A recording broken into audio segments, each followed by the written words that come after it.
नमस्कार मंडळी, ज्योतिष स्वादिष्ट किचन मध्ये तुम्हा सर्वांचं खूप खूप खूप अगदी मनापासून स्वागत करते।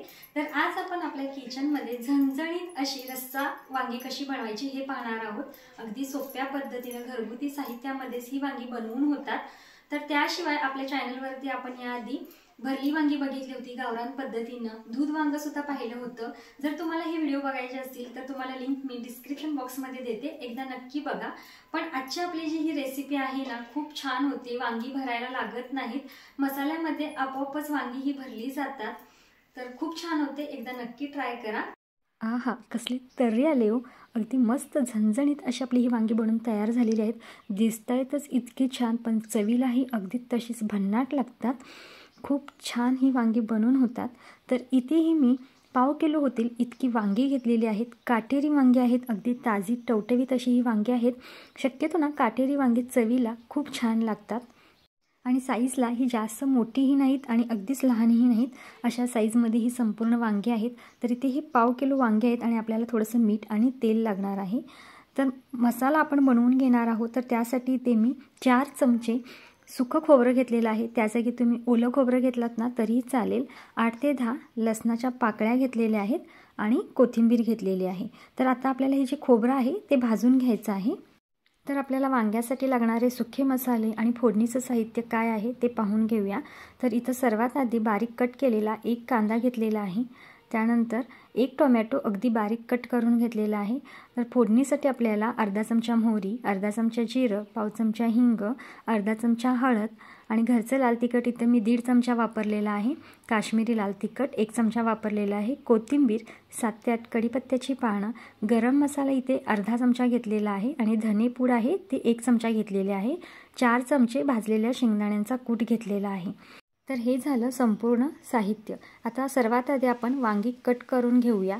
तर त्यासाठी एका बाउलमध्ये मी पाणी घेतलेलं आहे आणि यामध्ये अगदी थोडंसं मीठ टाकून घ्यायचं आहे, कारण ज्यावेळेला आपण ही वांगी चिरतो ना तर त्यावेळेला चिरल्यानंतर लगेचच या पाण्यामध्ये घालायचं आहे। मीठ टाकल्यामुळे पाण्यामध्ये वांगी अजिबात काळी पडत नाहीत, ही महत्त्वाची टीप आहे। तर वांगी आपण कट करून घेऊया। तर वांगी कट करताना पहा, जे हे काटे आहेत ना, हे काटेही आपण संपूर्ण काढून घ्यायचे आहेत। जर तुम्हाला सुरीवरती वांगी चिरता येत नसतील तर तुम्ही विळीवरती चिरू शकता। तर हे काटे आहेत ना, आपण सगळे काटे वांग्याचे काढून घ्यायचे आहेत। तर हे बघा, अशा पद्धतीने मी संपूर्ण वांग्याचे काटे काढून घेतलेले आहेत। काटे काढून झाल्यानंतर देठ आहे, थोडासा पाठीमागचा देठ आपण कट करून घ्यायचा आहे आणि थोडा देठ असा ठेवायचा आहे। आणि आता वांगा आपण प्लस आकारामध्ये कट करून घेणार आहोत। वांगा असं कट केल्यामुळे आपल्याला आत वांग्यामध्ये कीड आहे का ते दिसतं। तर हे पहा, अशा पद्धतीनं मी प्लस आकारामध्ये हे वांगा आहे ते कट करून घेतलेलं आहे। वांगा अगदी छान आहे। असं वांग चिरल्यानंतर लगेचच आपण हे पाण्यामध्ये असं सोडून घेणार आहोत आणि उरलेली जी वांगी आहेत मी अशा पद्धतीनंच सर्व कट करून घेतलेली आहेत आणि लगेचच ती आपण हे मिठाच्या पाण्यामध्ये सोडून घेणार आहोत, जेणेकरून ती काळी पडणार नाहीत। तर इथे ही सगळी वांगी कट करून झालेली आहेत। आता आपण ही साईडला ठेवूया आणि मसाला करून घेऊया। तर त्यासाठी इथे मी खोबरं भाजून घेतलं। आता हे संपूर्ण खोबरं आपण मिक्सरच्या भांड्यामध्ये घालून घ्यायचं आहे। लसूण आणि कोथिंबीर यामध्ये घालून घ्यायचं आणि अजिबात पाणी न घालता हे भरड असं आपण वाटून घेणार आहोत, किंवा बारीक वाटलत ना तरीही चालेल। तर हे पहा, अशा पद्धतीने मी हे वाटण करून घेतलेलं आहे। आता कढईमध्ये साधारण 1 चमचा होईल इतकं मी तेल घेतलेलं आहे आणि ह्या तेलामध्ये आपण ही वांगी पाण्यातून नितळून घ्यायची आणि मग घालून घ्यायची। आता महत्त्वाचं म्हणजे इथे पहा, हे मी मीठ हातामध्ये घेतलेलं आहे आणि अगदी थोडं थोडं ह्या वांग्यावरती मी भुरभुरत आहे मीठ। कारण काय सांगते, ज्यावेळेला भाजी होते ना, भाजी छान लागते पण जी वांगी असतात ती आतून अळणी लागतात।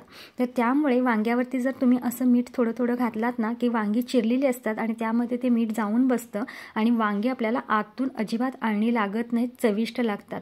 तर ही महत्त्वाची टीप आहे, एकदा नक्की करून पहा। तर संपूर्ण वांगी मी परतून घेतली आणि आता ह्याच्यावरती आपण ताट 1 मिनिटासाठी ठेवलं होतं। तर बघा, वाफेवरती ही वांगी आपल्याला शिजवून घ्यायची आहेत। अगदी 50% होतील इतकीही शिजवून घ्यायची आहेत। तर वांगी मी पुन्हा एकदा संपूर्ण परतून घेतली आणि पुन्हा एकदा आपण ह्याच्यावरती असंच ताट ठेवणार आहोत। गॅसचा फ्लेम मंद करायचा, मंद केल्यानंतरच आपण ताट ठेवायचं आहे। तर पुन्हा एकदा 1 मिनिटाने पहा, अगदी छान ह्याला वाफ आलेली आहे आणि वाफेवरती ही वांगी छान मऊ शिजतात। तर 2-3 वेळेला ही प्रोसेस करायची आहे आणि प्रत्येक वेळेला वांगी आपण पलटून घेणार आहोत. तर इथे पहा अगदी 50% होतील एवढी ही वांगी छान मऊ शिजली गेलेली आहेत. संपूर्ण वांगी एका ताटामध्ये काढून घेतली. थोडं तेल उरलं होतं तर त्यामध्ये मी अजून थोडं तेल घातलं, म्हणजे साधारण 2 चमचे तेल घेतलं. त्यामध्ये मोहरी घातली, जिरं, हिंग घालून घेतला आणि आता बारीक कट केलेला कांदा घालून घेतला. त्यानंतर 7 ते 8 कढीपत्त्याची पानं घालून घेतली आणि अगदी कांदा मऊ होईपर्यंत आपण ह्यामध्ये परतून घेणार आहोत. कांदा बऱ्यापैकी मऊ झाला. आता ह्यामध्ये टोमॅटो घालून घ्यायचा आणि आपण मसाला करून घेतला होता ना तो घालून घ्यायचा. टोमॅटो अगदी पटकन मऊ व्हायसाठी आपण ह्यामध्ये थोडंसं मीठ घातलेलं आहे, अगदी थोडं. आणि आपण हे आता पूर्ण फोडणी मंद आचेवरती अशीच परतून घेणार आहे तेल सुटेपर्यंत. तर इथं आपला टोमॅटो अगदी मऊ झाला. त्यानंतर मी हळद घातली, गरम मसाला, धने पावडर, घरचं लाल तिखट आणि काश्मीरी लाल तिखट घालून घेतलं. आणि आता ही संपूर्ण फोडणी आपण यामध्ये व्यवस्थित अशी परतून घेणार आहोत. ही प्रोसेस करताना सुद्धा गॅसचा फ्लेम अगदी मंद असला पाहिजे, म्हणजे मसाले आपले जळत नाहीत. तर हे संपूर्ण आपण एकत्र मिश्रण व्यवस्थित हलवून घेतल्यानंतर अगदी साधारण 2 चमचे होईल इतकं गरम पाणी यामध्ये घातलं, जेणेकरून मसाले करपणार नाहीत. आणि पुन्हा एकदा ही संपूर्ण फोडणी आपण व्यवस्थित अशी परतून घेतली. पहा आता मसाल्याला किती छान तेल सुटलेलं आहे. आता ह्या स्टेजला आपण यामध्ये भाजलेल्या शेंगदाण्यांचा कूट घालून घ्यायचा आहे आणि पुन्हा एकदा ह्या फोडणीमध्ये तो कूट आहे तो व्यवस्थित असा मिक्स करून घ्यायचा आहे. तर मसाला ना अगदीच असा घट्ट दिसत आहे आणि आपण शेंगदाण्याचा कूट घातलेला आहे, तोही कढईला चिकटण्याची शक्यता असते. त्यामुळे अजून 2 चमचे मी गरम पाणी यामध्ये घातलेलं आहे. जास्त लगेच पाणी आपल्याला घालायचं नाही, मसाला व्यवस्थित शिजला पाहिजे, नाहीतर मग त्याची चव आहे ना ती बिघडून जाते. तर हे पहा अगदी मसाल्याला छान असं तेल सुटलेलं आहे. कलर तर खूपच अप्रतिम असा आलेला आहे आणि मसाला दिसतोय कसा पहा अगदी छान. तर आता आपण यामध्ये जी तळून वांगी घेतली होती ना ती वांगी अशी व्यवस्थित घालून घ्यायची आहेत. तर हे पहा अगदी वांगी अशी मऊ शिजली गेलेली आहेत. 50% वांगी छान शिजली गेलेली आहेत आणि काटेरी वांगी असल्यामुळे याची चव आहे ती खूप छान लागते. आता बघा वांगी भरण्याची आपल्याला गरज नाही, भरून वांगी करायची आपल्याला गरज नाही, पण तुम्ही शेवटला पाहू शकताय वांगी अगदी भरल्यासारखी दिसतात. तर इथे ही संपूर्ण वांगी मी या मसाल्यामध्ये अशी ठेवून घेतली आणि आता आपण वरून ना चवीपुरतं मीठ घालणार आहे. लक्षात घ्यायचं की आपण वांगी ज्या वेळेला तळत होतो त्यावेळेला सुद्धा वांग्यांवरती मीठ थोडं घातलं होतं, टोमॅटो भाजताना सुद्धा थोडंसं मीठ घातलं होतं. तर त्या अंदाजाने किंवा बेताने आपण ह्यामध्ये चवीपुरतं मीठ वापरायचं आहे. संपूर्ण भाजीला पुरेल इतकं मीठ घालून घेतलं आणि ही वांगी या मसाल्यामध्ये व्यवस्थित अशी परतून घेतली. तर सगळी वांगी ह्या मसाल्यामध्ये छान अशी परतून घेतलेली आहेत. आता आपण यामध्ये पाणी घालणार आहोत. पाणी घालताना सुद्धा अगदी कडकडीत गरम पाणी घाला, ज्यामुळे भाजीची चव बिघडणार नाही. जर थंड पाणी घातलात तर वांगी अगदी वातड होतात, व्यवस्थित शिजत नाहीत. तर त्यामुळे गरम पाण्याचा वापर करा. खूप छान वांग्याला तर्री आलेली आहे, पण अजून मसाला आहे ना तो खूपच दाटसर आहे. तर अजून आपल्याला यामध्ये पाणी लागणार आहे. तर इथे साधारण पहा मी 2.5 ते 3 ग्लास होईल इतकं पाणी यामध्ये वापरलेलं आहे. तुम्ही तुमच्या आवडीप्रमाणे, म्हणजे तुम्हाला कितपत भाजी पातळ हवी आहे किंवा दाटसर हवी आहे त्या बेताने तुम्ही यामध्ये पाणी वापरू शकता. वरून थोडीशी कोथिंबीर घातली आणि भाजी पुन्हा एकदा व्यवस्थित अशी हलवून घेतली. आणि आता ह्याच्यावरती ताट ठेवायचं आहे. गॅसचा फ्लेम पूर्णपणे मंद करायचा आहे आणि मंद आचेवरतीच आपण ही भाजी चांगली शिजवून घेणार आहोत. तर एकदा मी चेक करते पहा. तर मी साधारण 2 मिनिटानंतर ही वांगी चेक केलेली आहेत, पण अजिबात ही वांगी अजून चांगली शिजलेली नाही आहेत, मऊ अशी शिजली गेलेली नाहीत. तर परतून घेतली वांगी आणि पुन्हा एकदा आपण याच्यावरती आता ताट ठेवायचं आहे आणि साधारण 5 ते 6 मिनटं व्यवस्थित अशी ही वांगी मंद आचेवरती शिजवून घ्यायची आहेत. आणि आत्ता बघा अगदी छान असा याला कलर आलेला आहे आणि वांगी अगदी अशी मऊ छान शिजली गेलेली आहेत.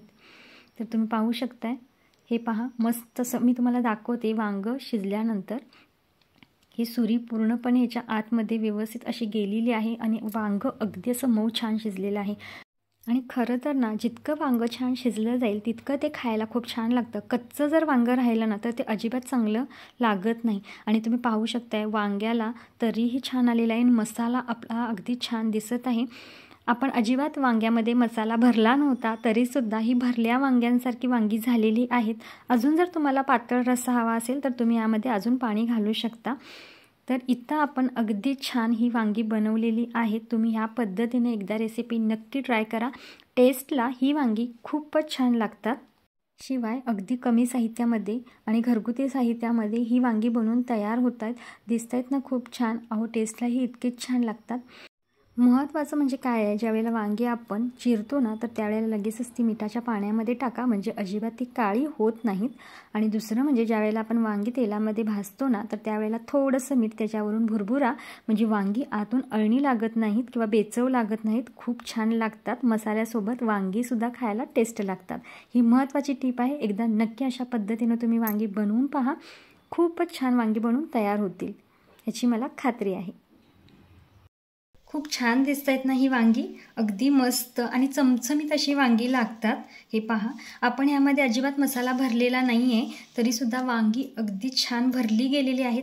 तर आजची आपली ही झणझणीत रस्सा वांगी तुम्हाला कशी वाटली हे मला कमेंटमध्ये सांगायला अजिबात विसरू नका. आणि तुम्हीसुद्धा अशा पद्धतीने एकदा नक्की वांग्याची रेसिपी ट्राय करा. खूप छान होतात. भातासोबत, भाकरीसोबत, चपातीसोबत, कशासोबत ही वांगी खूप छान लागतात. एकदा नक्की बनवून पहा आणि झटपट होणारे आहेत. तर आजचा आपला हा व्हिडिओ तुम्हाला कसा वाटला हे मला कमेंटमध्ये सांगायला अजिबात विसरू नका. आणि अजूनही जर तुम्ही चॅनलला सबस्क्राईब केलं नसेल तर प्लीज सबस्क्राईब करा. जर तुम्हाला हा व्हिडिओ थोडा जरी आवडला असेल तर व्हिडिओला एक लाईक नक्की करा. व्हिडिओ जास्तीत जास्त शेअर करा आणि सबस्क्राईब केल्यानंतर साईडचं बेल आयकॉन क्लिक करायला अजिबात विसरू नका, जेणेकरून मी बनवलेल्या रेसिपी सर्वात आधी तुमच्यापर्यंत पोहोचतील आणि तुम्हाला त्या पाहता येतील. तर पुन्हा भेटू अशाच पारंपरिक, झणझणीत आणि चमचमीत अशा रेसिपीसोबत. तोपर्यंत बाय बाय.